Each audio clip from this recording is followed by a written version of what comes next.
hurry toward the city. There goes your leg. Give me the other leg.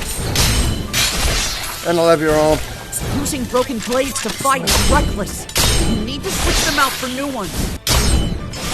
That is so cool. Work. That was awesome. Limbless. It's a shame their heads don't fall off.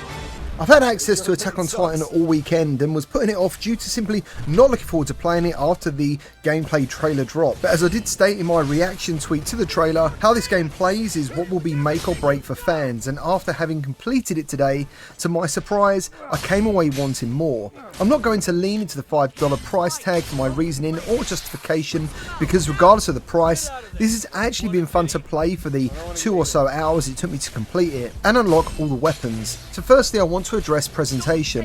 The graphics are bold and crisp, but it does look like a PS2 game.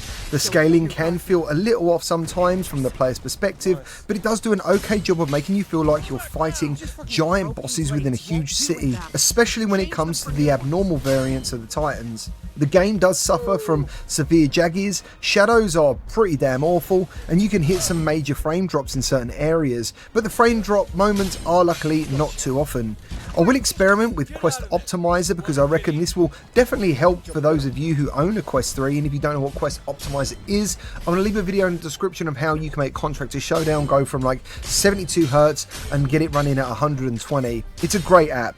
So, my main gripe is the city lacks destruction, which is a real shame. In the game, I would stand on a high building, hoping to goad the Titans into smashing things down, but they simply don't. They flail their arms and then they walk away. Sometimes the big ones kind of shoulder barge size of buildings, which does cause damage, but overall, I believe much more could have been done to add some destruction to the city. So the main area of focus now is the gameplay, and for me at least, it actually delivered a fun and frantic experience, and the slicing was incredibly satisfying.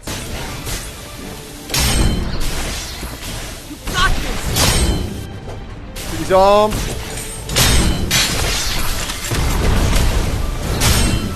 Head. You can't be beat.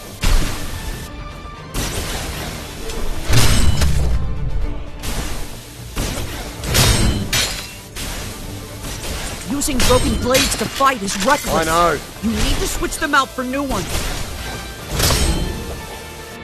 Your strategy is working. The Titans themselves are fun to dismember, and the abnormals can be so big that you have no choice but to attack their limbs to get them to hit the floor, so you can actually attack the nape or the back of the neck, is whatever you want to call it, since the abnormals tend to be bigger than any other building around you. And the Titans do actually pose a threat. If you go above them, they will try and swat you out of the sky, grab you on the floor, kick you, and overall sometimes they did pose a really good challenge. And when they do finally get hold of you, you have to slice their fingers frantically to be released from their grip.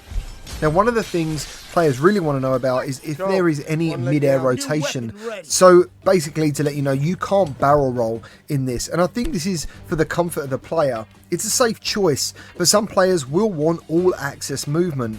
I did look in the menus for the option and I didn't find it, but if you do, please let me know. The controls, however, are very straightforward, and the sensor speed is good enough, but never really lets you go crazy. And the swinging, which is obviously a massive integral part of this game, does feel very good. The combat is also really good, and this is definitely where the game shines. It's incredibly satisfying.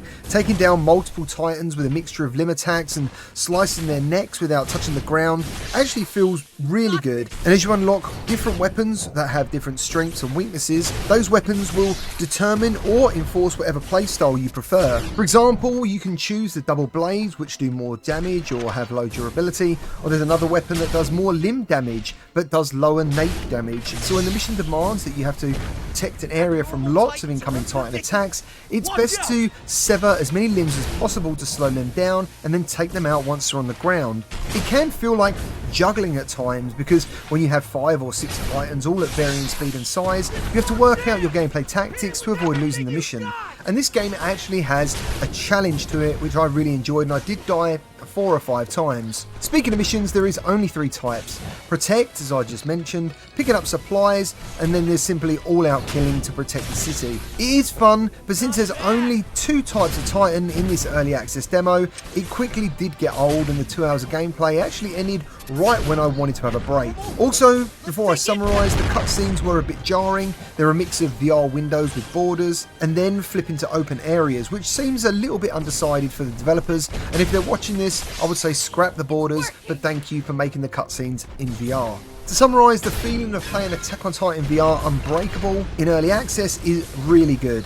The combat is satisfying, the graphics are passable, and the music, of course, is epic and the characters look good. Overall, I enjoyed my time with it, but there's definitely scope for more to be done. And now I will mention the price tag. If you're a fan, this is an absolute no-brainer. But for everyone else, this is a low-risk investment, fun time. If you do pick it up, let me know your thoughts down in the comments, and I look forward to hearing your thoughts. Thank you for anyone who leaves a like and subscribes, and I'll see you on the next one. Some technique you've got.